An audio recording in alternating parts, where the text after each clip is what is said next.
Moi, je passais mon temps à jouer aux jeux vidéo. J'étais un gros joueur. Moi j'étais fan de cinéma donc j'aimais bien écrire des scénarios et dans le jeu vidéo ce que j'ai bien aimé c'est qu'on pouvait les faire vivre ces scénarios. C'est ça qui m'a donné envie d'être level designer.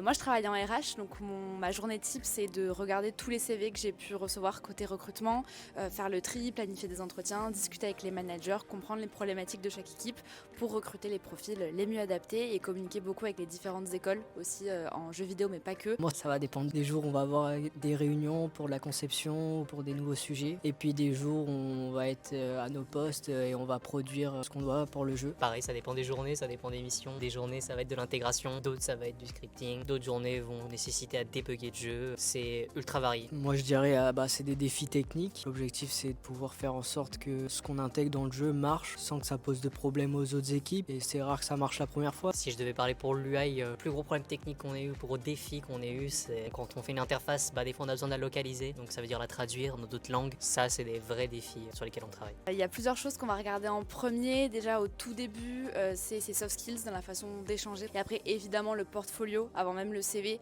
savoir si les expériences des candidats correspondent à ce qu'on va rechercher en termes de compétences techniques, même si on n'a pas les mêmes attendus sur un profil junior que sur un profil senior. Le meilleur conseil que je donnerais, je dirais, ça serait d'être curieux, d'avoir expérimenté plein de choses, se tenir au courant sur ce qui se fait actuellement, montrer qu'on est à jour et qu'on est passionné surtout. Moi je dirais être curieux aussi, jouer aussi, rester au courant des nouveaux moteurs, des nouvelles technologies qui arrivent, surtout que ça va très vite, puis s'intéresser à la culture en général. Moi je dirais de bosser sur des projets perso, parce que globalement quand vous sortez d'école, vous avez fait beaucoup de projets de groupe. Ce qui va vraiment vous différencier, c'est les projets perso que vous pouvez faire en parallèle. Chaque petite pièce apportée en plus fera vraiment la différence.